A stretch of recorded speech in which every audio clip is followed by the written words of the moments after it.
Welcome, welcome, welcome, welcome to the Jamie. I think we might have it. Jamie, I think we might have a name.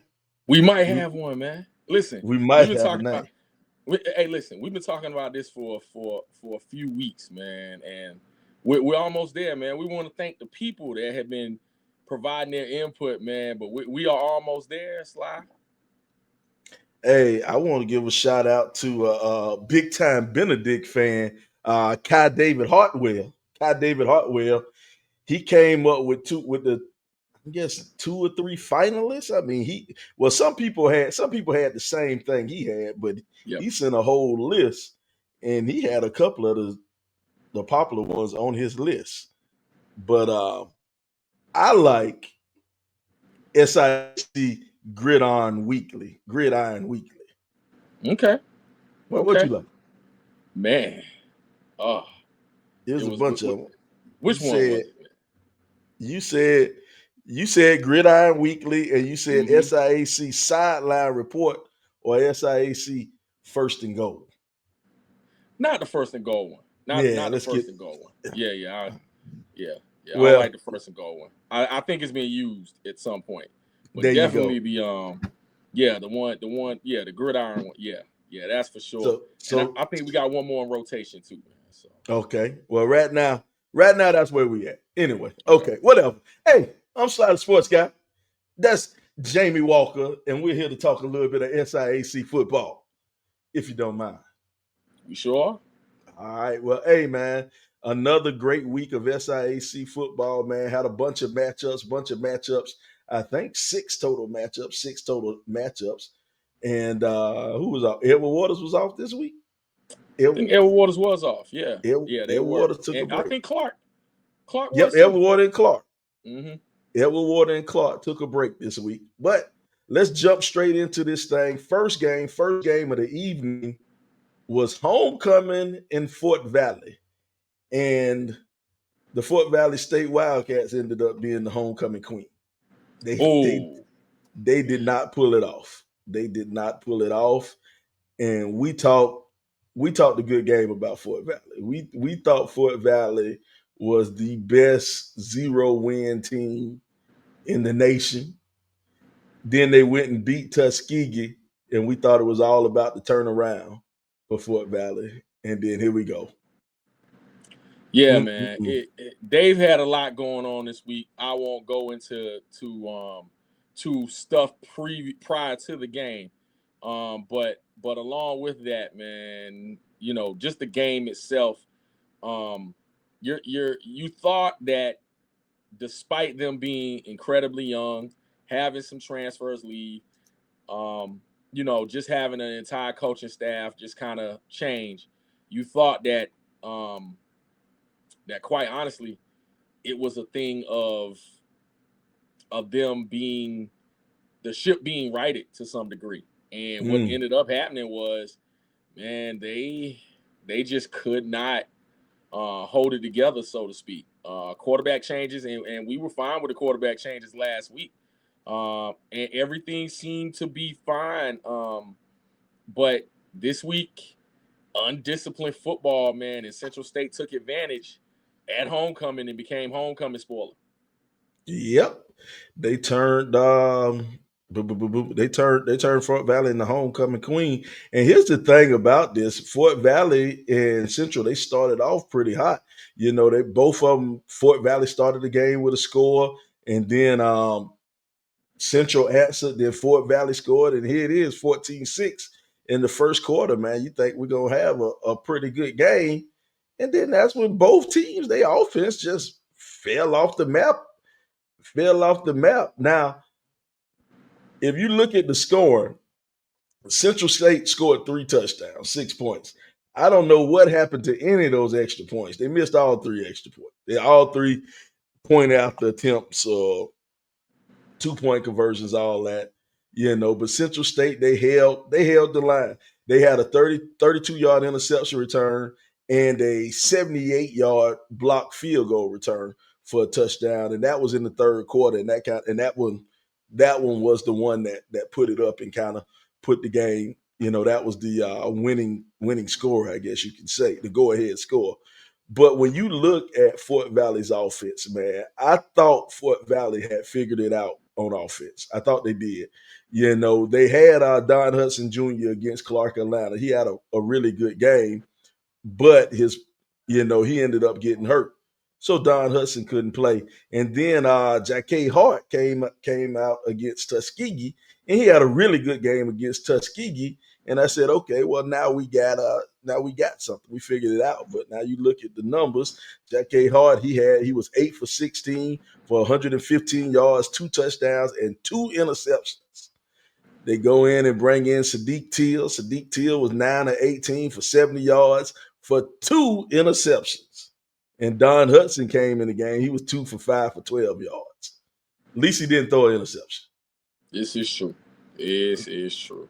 But it's just a matter of, man, and especially how it ended. Central State just took advantage of those miscues, man, and put themselves back in position to win the game. And talk about defensively, they're right now it looks like that defense is doing everything for them as far as keeping them in ball games, and now even scoring to win ball games.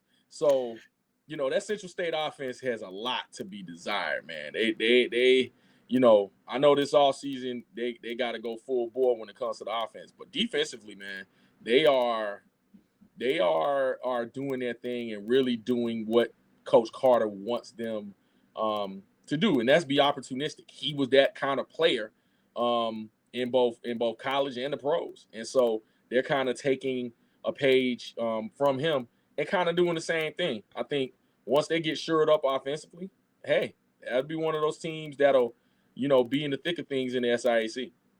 Hey man, 220 yards total offense. I don't know how you win a game with 220 yards total offense, but I guess you win it if you take an interception back 30-something yards and you take a block field goal back 78 yards. So I guess that's how you win a game with 220 total yards. So hey, more power to you. Kudos to you. Good job. Good job. Good job. So now we'll move on to the next one. We get this excuse for a game out of the way and go to another excuse for a game. Bloop, bloop, bloop, bloop, bloop, bloop. Here we have it. South Carolina State totally embarrasses poor Savannah State. I guess Chennisberry invited his alma mater on up to Orangeburg, and it didn't turn out well on that trip to Orangeburg.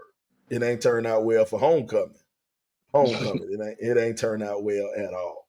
I heard they had a great time at what's the acronym? I'm gonna bring it up in a second. It's not to disrespect South Carolina State at all. LHIA, Live Homecoming. Either way, they do it. They do a great job.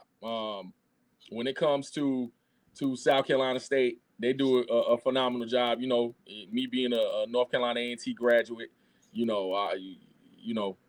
set the standard for homecomings. I know a lot of schools do, and they feel they do, but South Carolina State does a good job. But Savannah State, got feasted on for a homecoming, and that's typically what you want. But wasn't a good showing at all. And he probably got treated well. Again, that's Coach Berry's alma mater. But like a few games this year where the Division II, Division I HBCU matchup was at least competitive, this wasn't. So it was what it was. Yeah, it wasn't competitive at all, man. What you say about that? You got a Savannah State team that's definitely have their issues on offense. They definitely had their issues on offense. And then you go in and playing this South Carolina State team. And South Carolina State will definitely be in contention for the Celebration Bowl. They depends on who you ask. They're the best team in the MEAC or the second best team in the MEAC. And they're playing probably the 8th best team in the SIAC. So it ain't going to look pretty. It ain't going to look pretty. And that's exactly what happened. It didn't look pretty. It didn't look pretty. But then you want to look at what they did rushing now. They held South Carolina State to 46 yards rushing. which is interesting, man. South Mhm. Carolina State, regardless of who there's, you're talking about a program that's had what, 4 coaches or 3? 3. 3. I think Bear is the third coach in, I want to say, 35 years, yeah.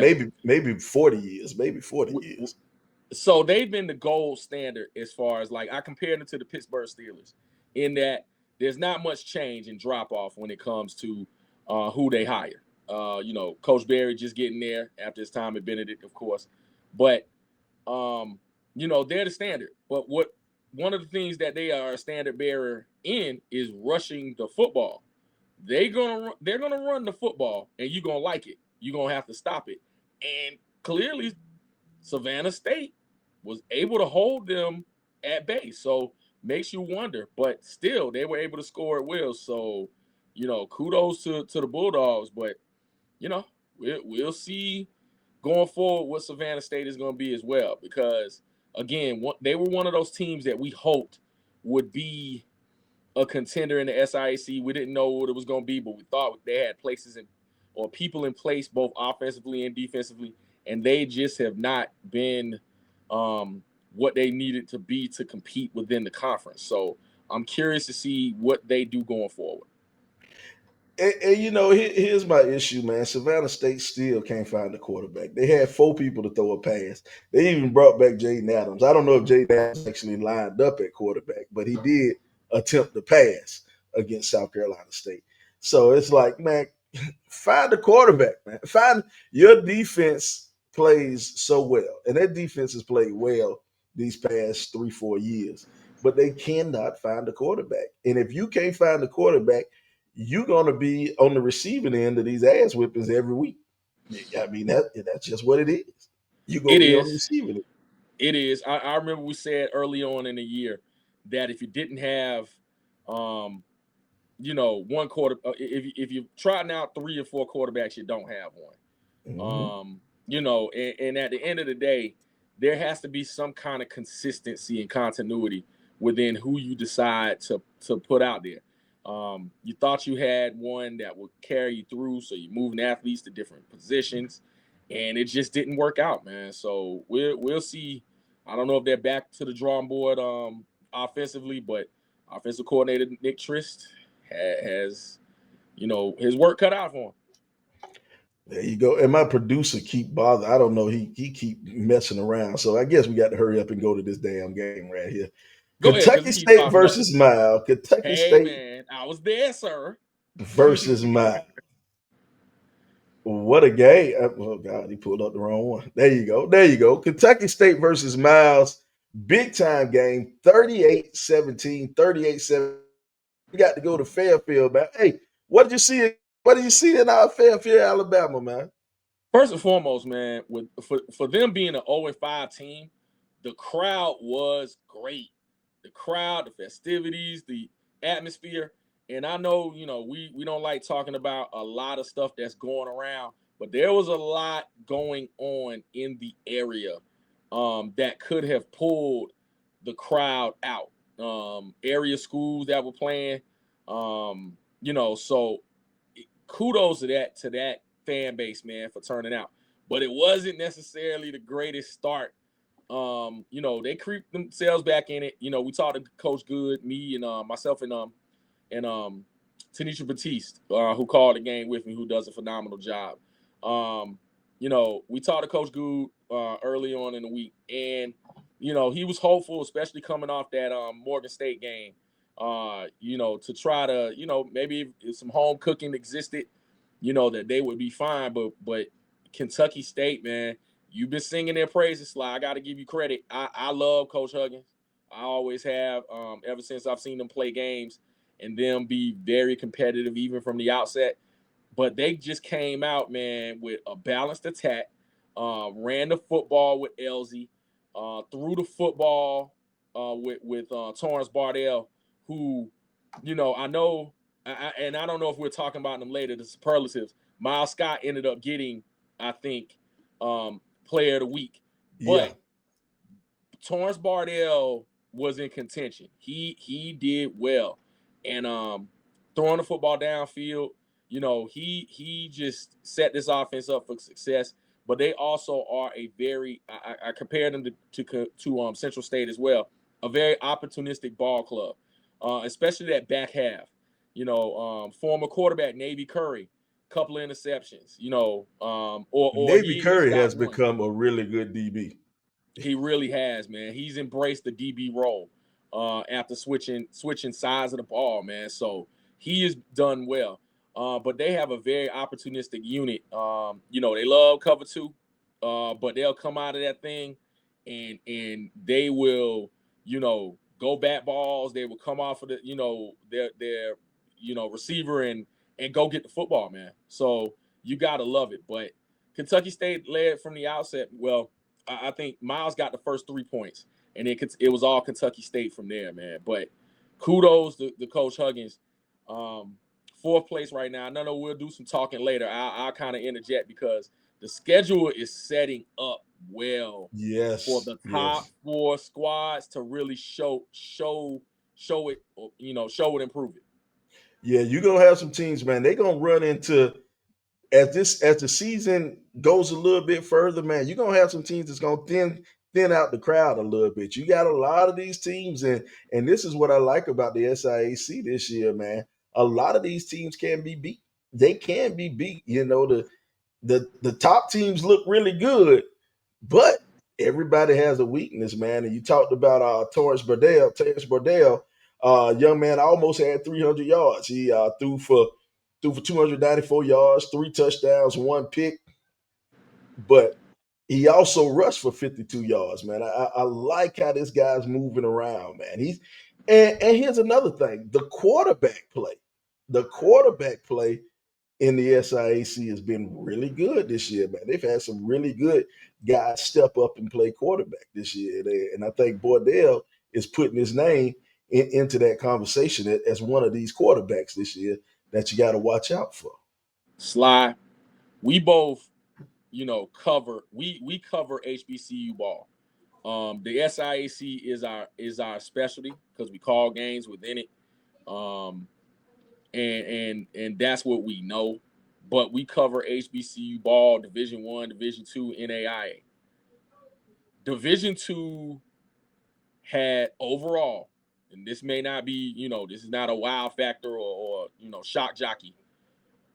Division II has better quarterback play than Division I. I think so. You are right. I absolutely believe that from top to bottom in both leagues, in the CIAA and the SIAC. I am a sincere believer that the quarterback play, if you judge it team to team versus, our Division I HBCU brethren, I think it's just better. It is better overall. I agree. I agree with you 100%, man. I agree with you 100%.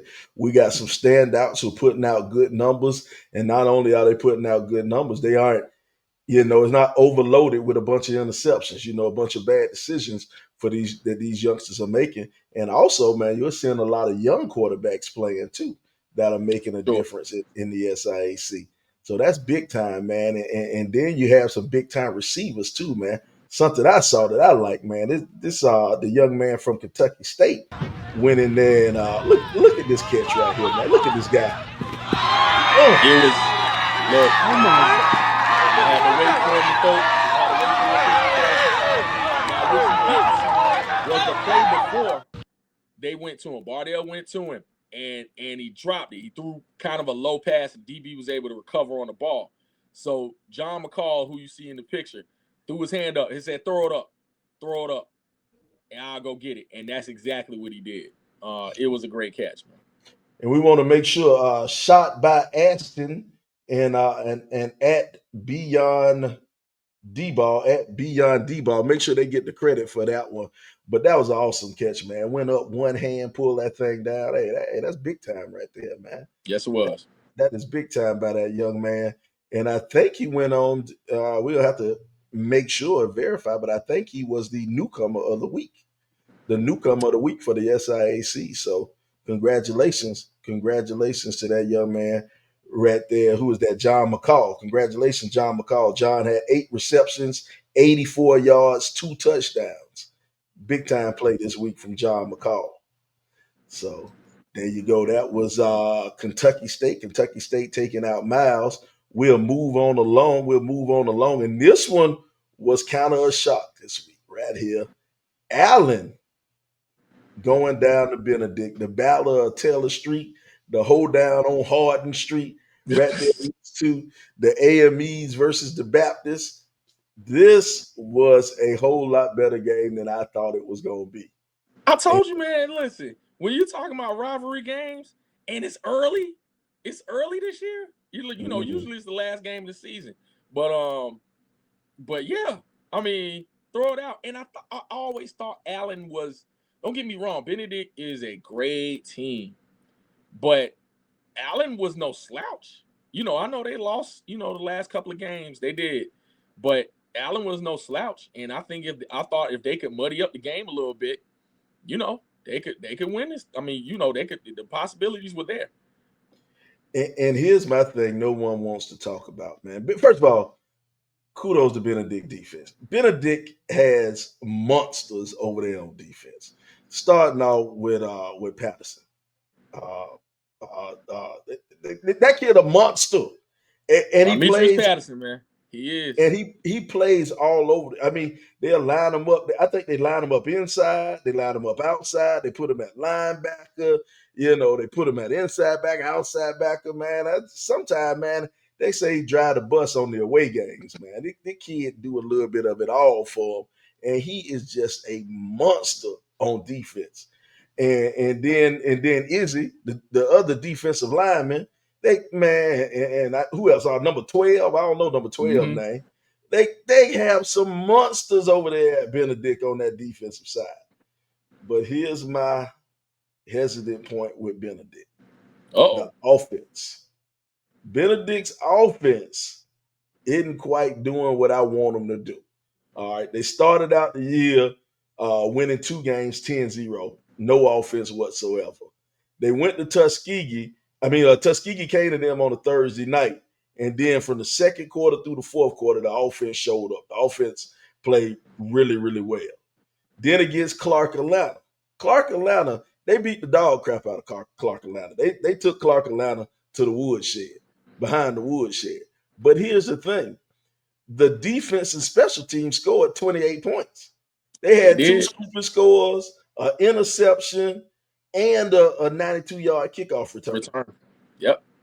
So now you got the defense is scoring all the points. And now against Allen, you had a block kick for a touchdown, an interception for a touchdown, and I think they had a scoop and score for a touchdown. So now your defense is doing all the work, man. Your offense is going to have to step up.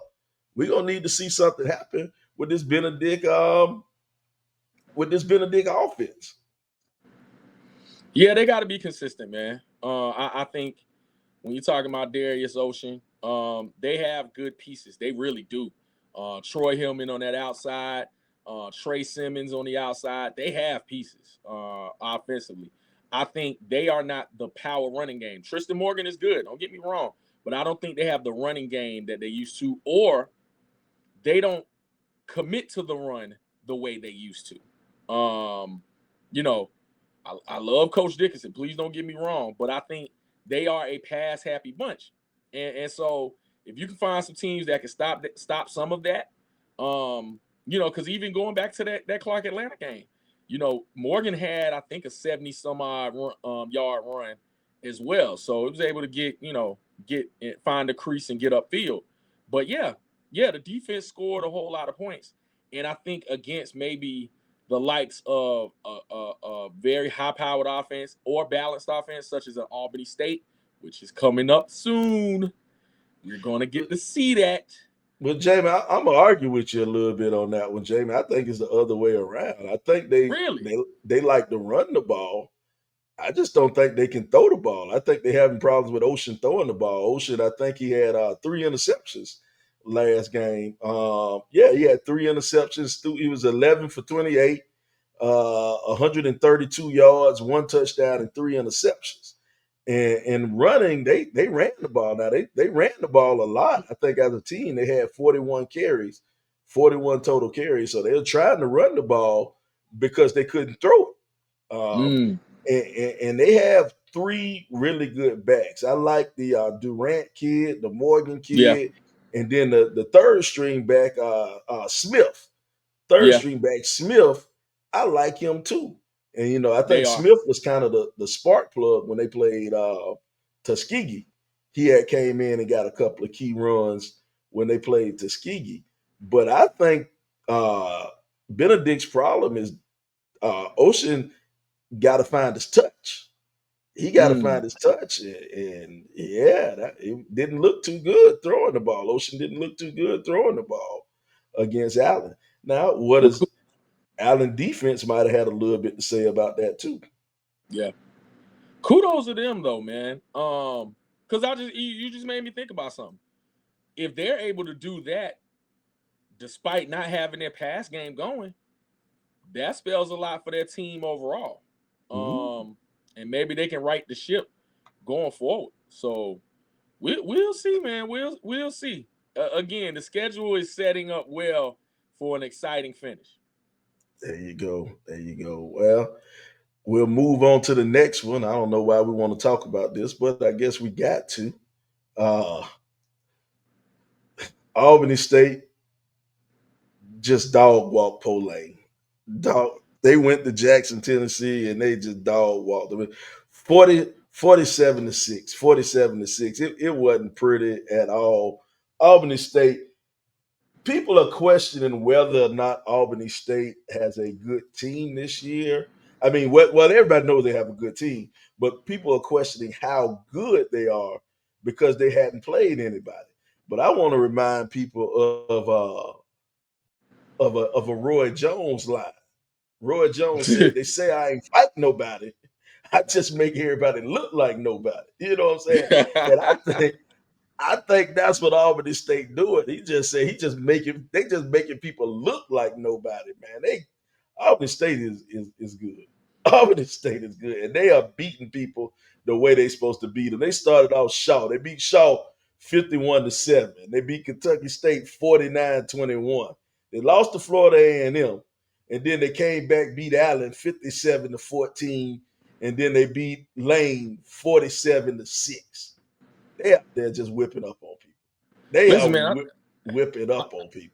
I thought you was gonna talk about Roy Jones and his rap career, man. Y'all must have forgot. They must have forgot. They must have forgot. But man, listen, and this was without Isaiah Knowles. This Mm-hmm. was without their starting quarterback. So that just goes to tell you what they're able to do with some people not in key places, man. They're good. They're good. We talked about it at media day. Talked about it in other places, man. They are loaded. They are loaded from top to bottom with returning starters, and they just have the pieces to be able to really go from start to finish. Um, the only ones that can beat them are themselves, and that Yes. and that that's truly what's going on. But again, they'll get tested. Um, in the upcoming schedule, I think there's some teams that will play spoiler. Um, that are on their schedule still, but they have some teams that are coming up that want to take the title and a possible matchup that may happen twice. And what I mean by Mm. that is whoever they may see in the championship game. We'll see. But like I said, again, I'll repeat it. The schedule is shaping up nicely for an exciting finish. There you go. There you go. And here's the game. Here is the game that we are going to end it all with. My squad, my boys, Tell it, Sly. Tell it, Sly. my Yeah, your boys. boys from the AUC. They went down to Montgomery, Alabama, and defeated the Tuskegee Golden Tigers. Those boys, the Maroon Tigers from Morehouse, my squad, the team that I have been cheering for all year long. Mhm. I've been constantly giving them big ups and props all year long. That's what I do. Listen, man. I could talk about habitual line stepping in the backwards with his like, but no, I'm gonna just wait for that lightning bolt to come through your window, sir. But But wait a minute. Before you get too go ahead. deep in this, Go we ahead. previewed this game last week. We did. We previewed, and somebody said Morehouse was going to win. And now You this is when did. this is when the producer inserts the clip. In the Tuskegee Morehouse Classic, Morehouse will score more than Tuskegee. I said it. I said it.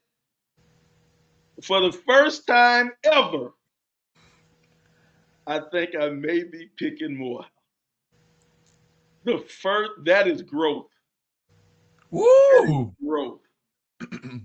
I think Morehouse is going to figure it out. I think they are going to figure it out. I really like Morehouse's defense. I do. Morehouse defense has not put them out a game. Morehouse defense has not lost them a game yet. On a serious note, I was going to defer to you to actually analyze Morehouse's defense against Tuskegee's offense. Now, I said it. I called it. You did. You There did. you go. 27-20. 27-20.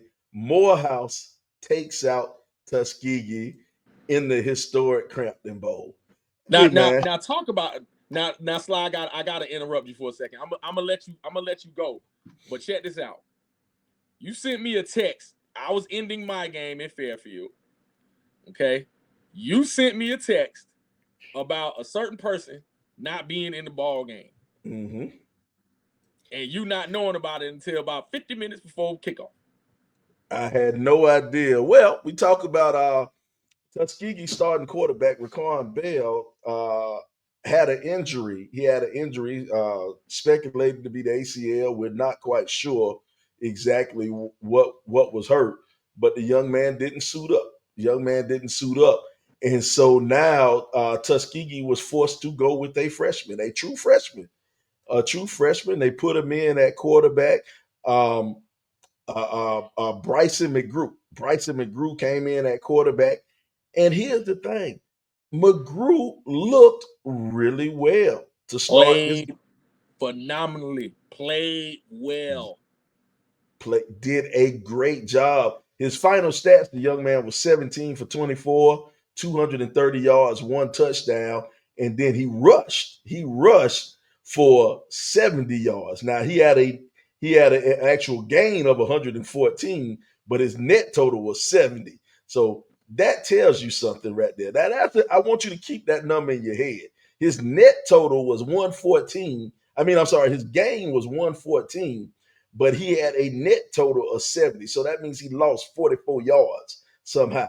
How did he lose 44 yards? They gave up 6 sacks. The Morehouse defense gave up 6 sacks. And the Morehouse defense got 6 sacks.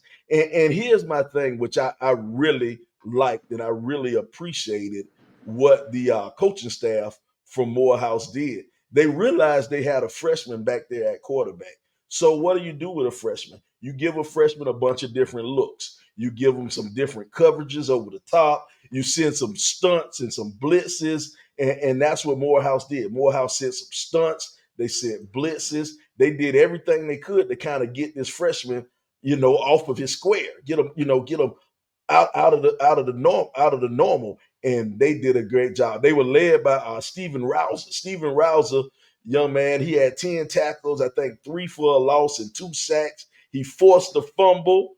Hey, Rouser, I think Rouser was your defensive player of the week too for the SIAC. So yeah, what a game. What a game from that Morehouse defense. The Morehouse defense was awesome. They were on point. And here's the thing, Morehouse was down. Morehouse was down this game. I want to say they were down 20. I think they were down 20-6. I think it was 20-6 at one point in time.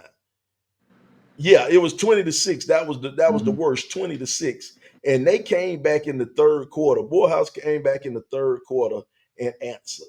They answered. Well, they were down 17-0. They were down 17-0, but Morehouse came back in the third quarter and answered and just rolled off a bunch of points, man. I was like, this Morehouse team, you got to watch out.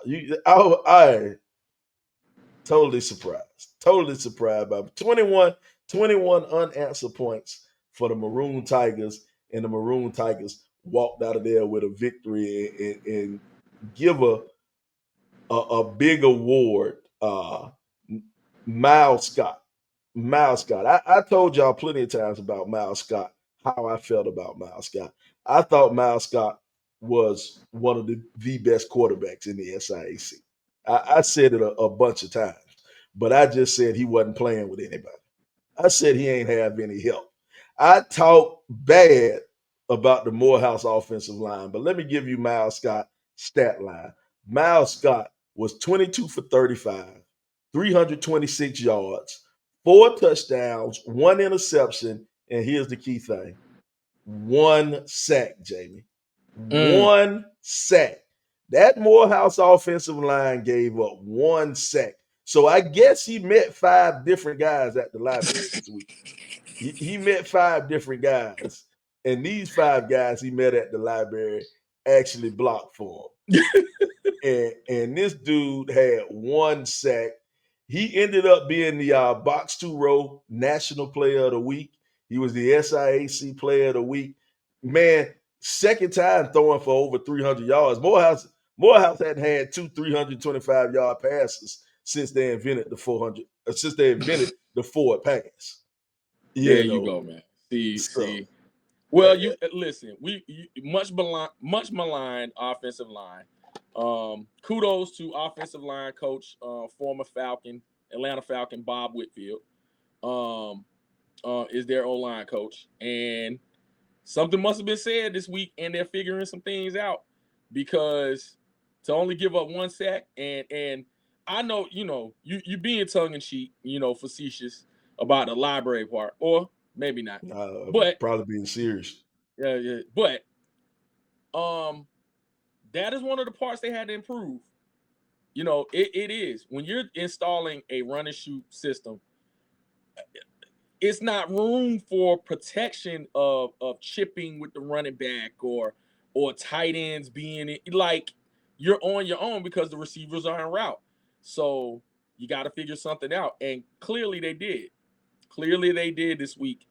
As much as we talk about them being much maligned, we got to sing their praises as well. So phenomenal job, Morehouse and just that team.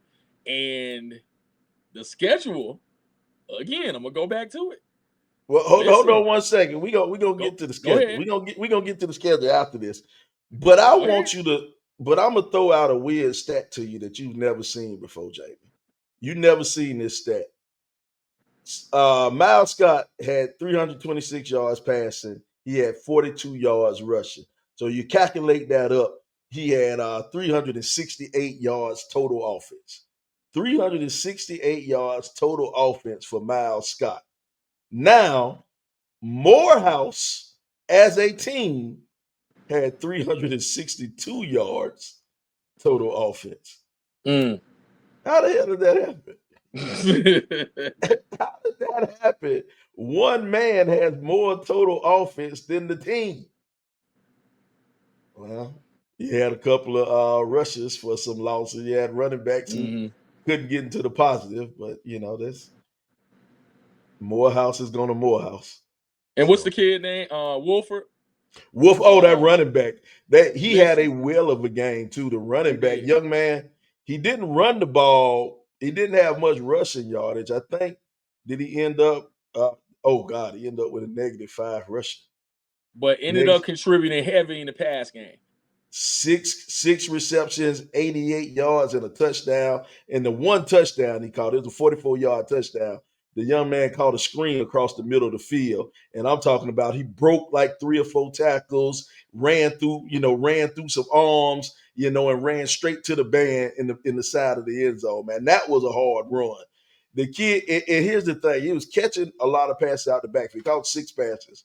So, he's catching the passes out the backfield. But the young man is just lowering his shoulder, man. He's a hard dude to pull down.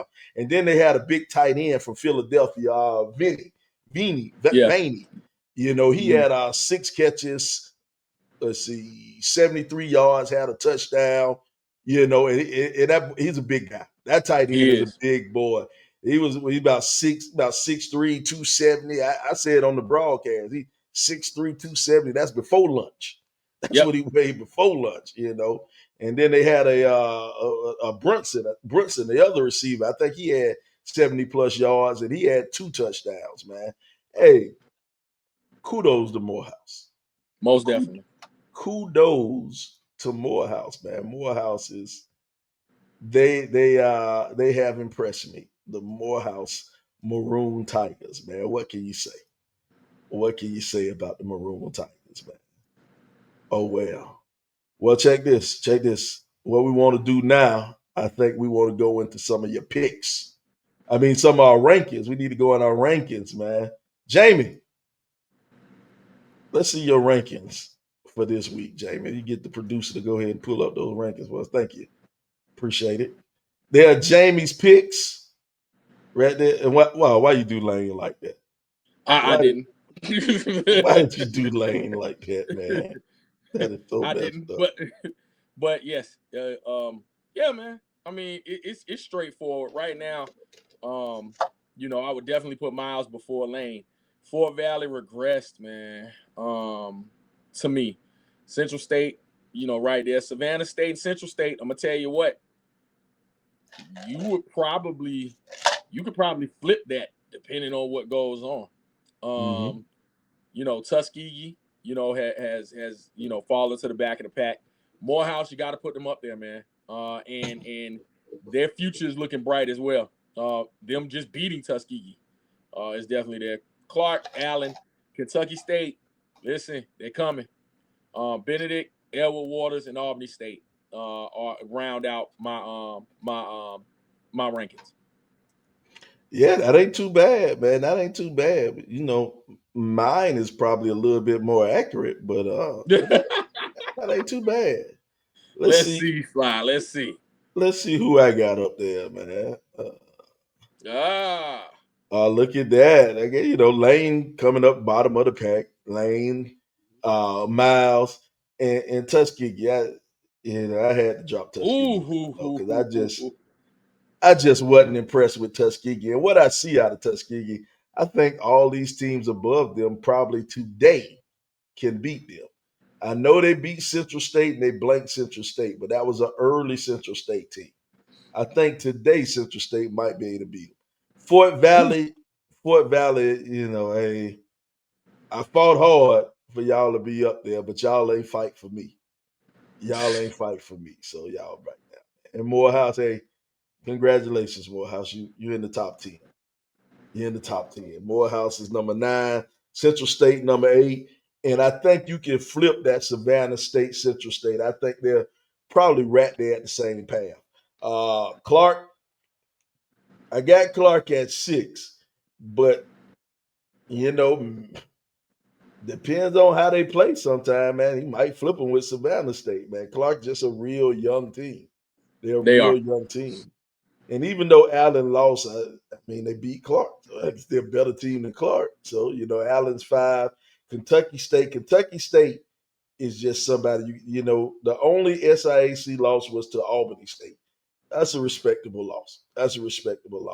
Edward Waters, I can't put Edward Waters over Albany or Benedict because y'all should have lost to Morehouse. Anybody who loses to Morehouse can't be in number 1, number 2 team. I don't know, Sly. Now, anybody who played that close to Morehouse, you can't be a top team. You can't. So settle for top 3 and be happy. I think that's gonna change in a little bit too. Y'all got about one more week right there at that 3rd spot. Then y'all gonna drop on down. Benedict is at number 2, and the only reason Benedict's number 2 because their defense, once again, is the best defense in the league. But that offense, I still have some question marks about that offense and especially the passing game. Albany State is the most complete team in this league. They're the most complete team. Sly, I love your rankings, man. I do. But you just kind of made me ask some questions just based on this. Do you think Edward Waters' offense is better than Benedict's defense? No, not at all. Not at Okay. all. They put up 27 against Morehouse. So no, your offense is not good. Your Okay. offense is not good. Morehouse, you're supposed to put up 30 something against Morehouse every game. Okay. So your worries about Benedict's offense doesn't kind of make the pick of them being second over Edward Waters doesn't affect your ranking. Not at all. Not at all. Okay. And here we go. What we'll do, we'll pull up some schedules. Mr. Producer, if you can find that schedule for me. As a matter of fact, I'm gonna take over. I'm gonna pull up this schedule right here. Let's pull up Edward Waters' schedule. This is where it's gonna get fun. Edward Waters' schedule going out the rest of the season. They play Kentucky State next week, and they have to go to Kentucky State.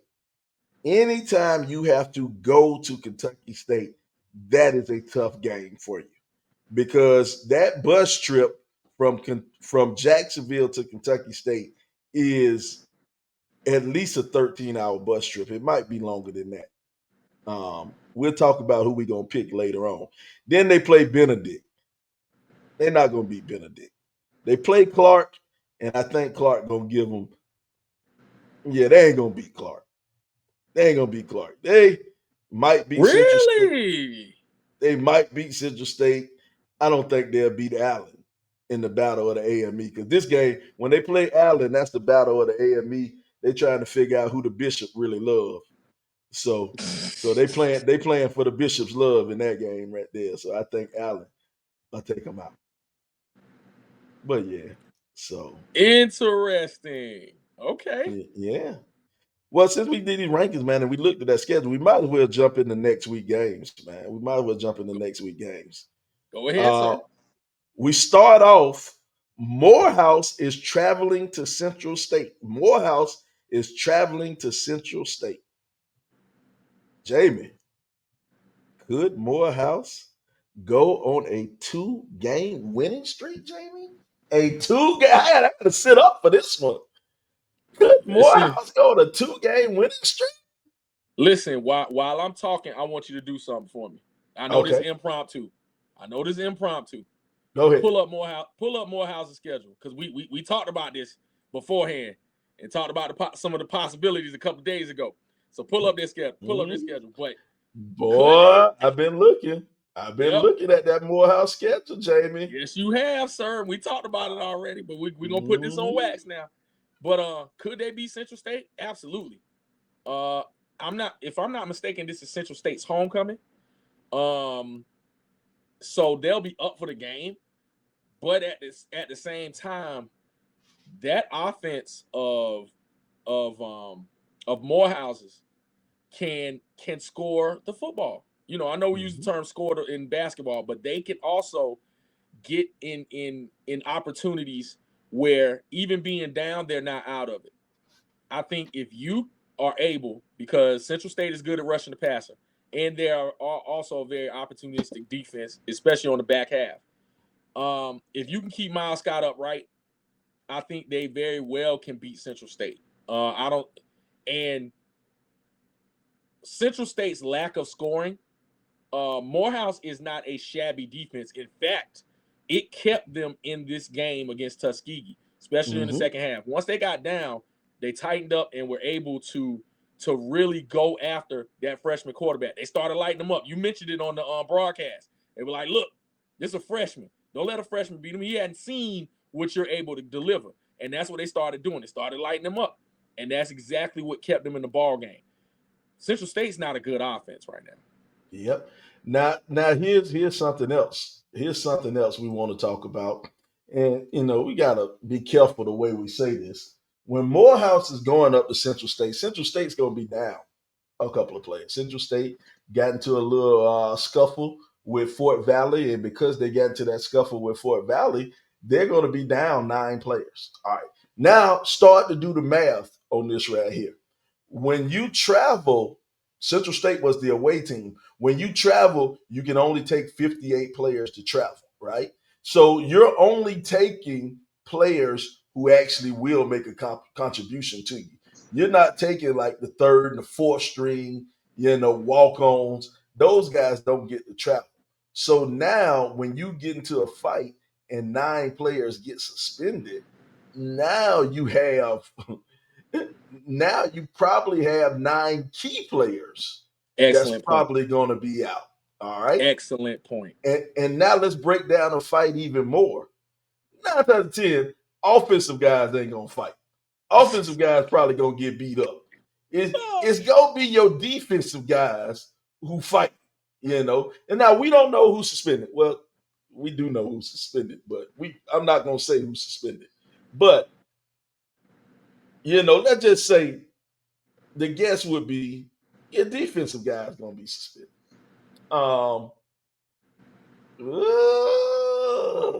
The strength of your team going to be short some people?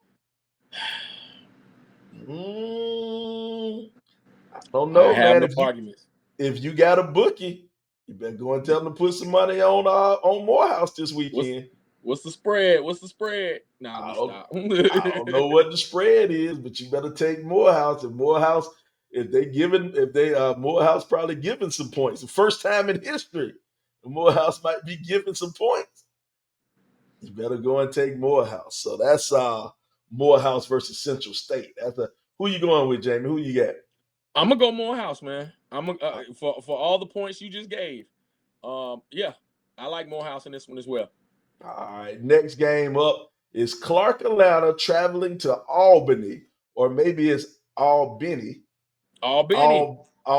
State to take on the Golden Rams. And boy, Teddy Keaton on a 2-game losing streak. He had a week off. Now you got to prepare for the best team in the conference. He had a whole week to prepare for the best team in the conference. Ooh. It's one of them times where you wish you didn't have to play Morehouse at the end of the season. You wish you could have slid Morehouse in a little bit earlier to play Morehouse. But you got to play them when you got to play them.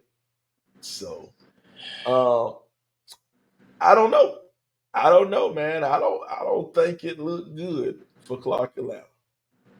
I think this Albany State team is just too tough. I think they're too tough.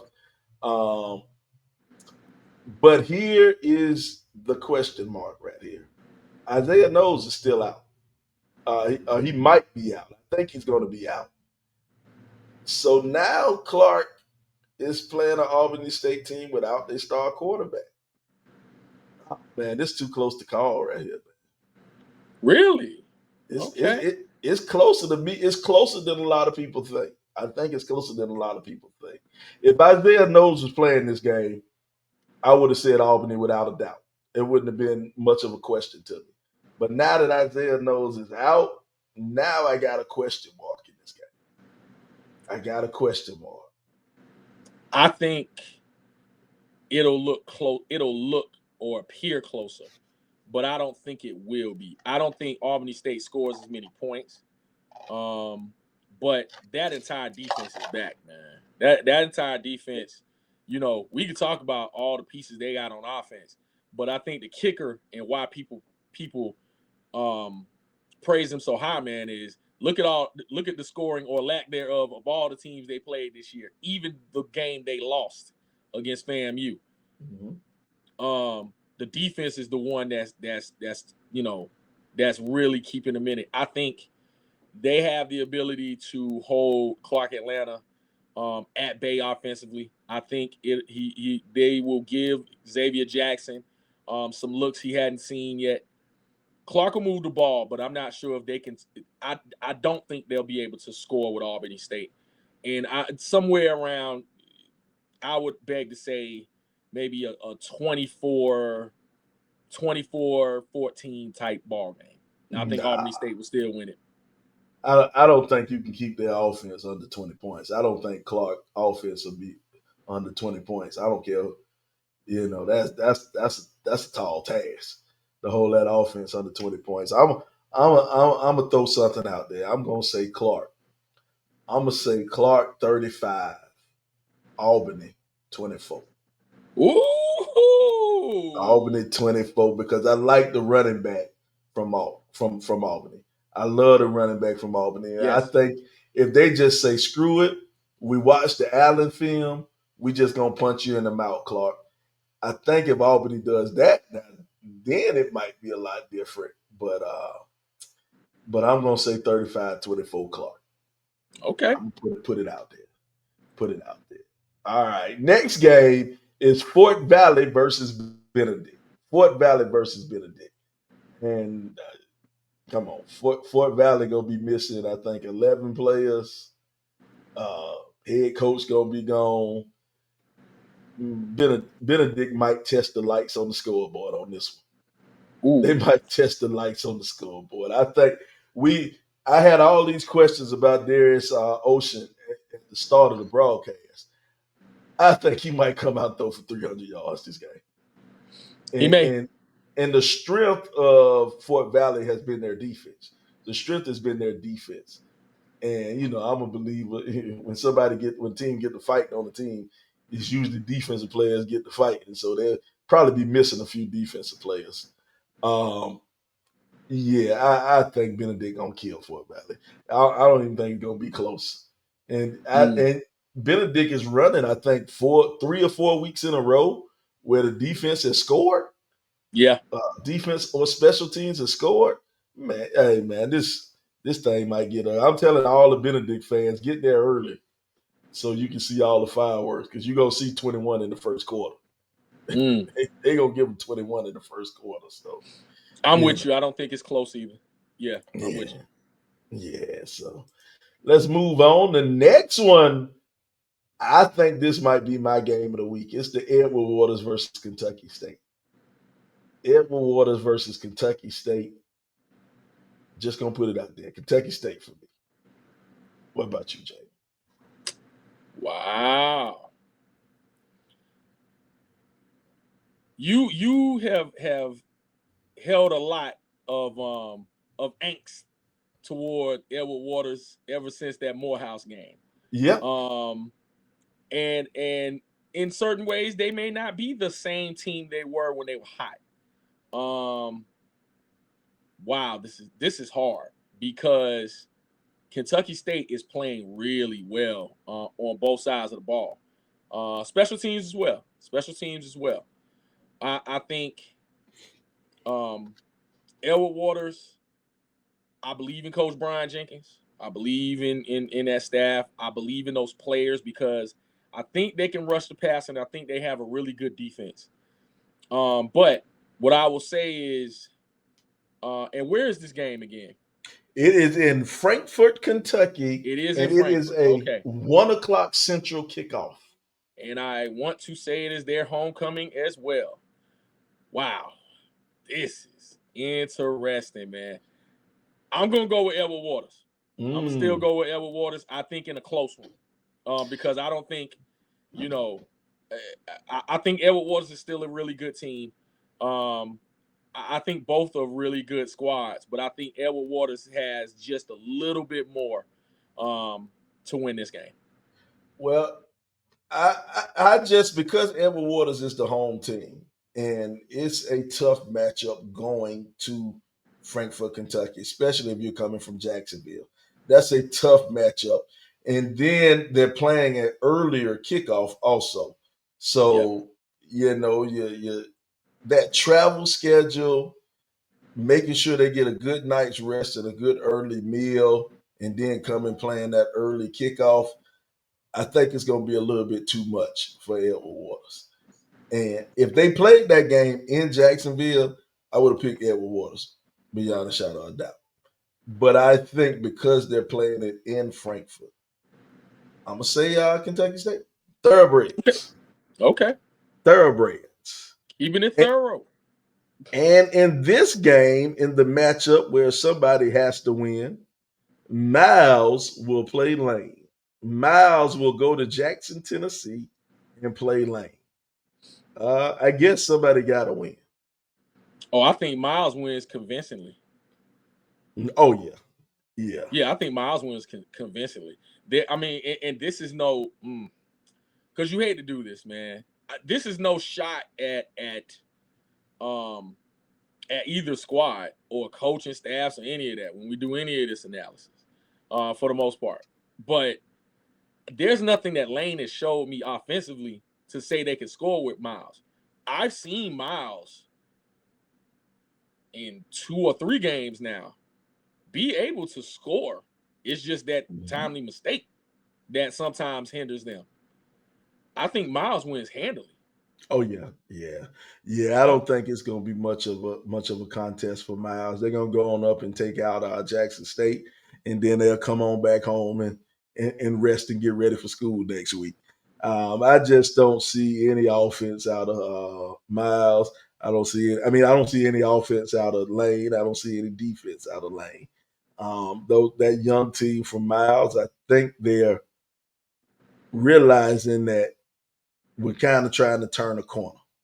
We're trying to turn a corner. They're trying to gel a little bit, and I just think they're just gonna take it out. Oh, they're gonna get their first win of the year against Lane. Against Lane. And the final game, the nightcap, 6 o'clock in Columbia, South Carolina. Savannah State will take on Allen. And this may be my hardest game I gotta choose. Because I don't know what Allen team I'm getting. I don't know if I'm getting that Allen team that played Clark Atlanta. I don't know if I'm getting the Allen team that didn't show up against Albany. Or I don't know if I'm getting that Allen team that came and fought tough against Benedict, but couldn't win. And Savannah State, one thing I do know, Savannah State, I'm not getting a quarterback. And one thing I do know, there won't be a quarterback who shows up for Savannah State. So Yeah, I tend to agree with you as well, man. I don't know what we're getting really out of either squad, but what I do know is the running game travels. If they can get that big boy up, that Mr. Duncan, he's Mr. Duncan. yeah. If they can get him going, they'll be just fine. I'm gonna pick Allen. Yeah, I'm gonna go with I'm Allen. agree with you. I'm agree with you on that one. I think Allen gonna have a great rushing day, and what the rushing attack is gonna do is just gonna open up over the top for Dismukes, and I see Duncan getting back on track. It's been a while since he got 100. Been a while since he got 100, so we see Duncan getting back on track, and he might even crack 2 bills against Savannah State. Who knows? Who knows? But and here's something else. Allen, we talk about Savannah State having 3 quarterbacks, but they may need 3 quarterbacks because Allen has put 2 quarterbacks out for the year. That defense of Allen, they hit hard. They hit hard. So Savannah State might need all 3 of them to play. They hit Might be hard. right. So, well, yeah, I'll say Allen. Oh, well. Well, Jamie, I think we got another week, man. I think we do, sir. I think we do. I think we got another week in the book. Listen, it's another hard hitting week of SIAC football, man. But hey, man, as always, it's been great. Tell the people, we still don't have a title sponsor, but we might still have a don't title. have a title sponsor. Well, we might have a title. Well, we might have a title. We might have a title. We still want that money though. You go ahead and hand us that money. We'll take it. And also SIDs, presidents, athletic directors. Even though we aren't in the studio today, we usually are in the studio, but just certain circumstances, we weren't in the studio today to record. But we will be going back to the studio and getting back in the studio. So we need some more stuff to put on the wall. Yes. Don't complain to me because I'm tired of the fans coming to me. They see me in places and they're saying, well, how come you don't have my school banner on the wall? How come you don't have my school helmet on the shelf behind you in the studio? Well, your school hadn't sent me anything. So send me something. Send me something so I can put your stuff in the studio, so I can put you in the HBCU Game Day studios. We need more stuff. For We sure. need more stuff. All right. Well, he's Jamie Walker. I am Sly the Sports Guy. We will see you back next week, man. If you don't like these picks, be sure to tweet us. Let us know something. But we'll see you back next week here on HBCU Game Day.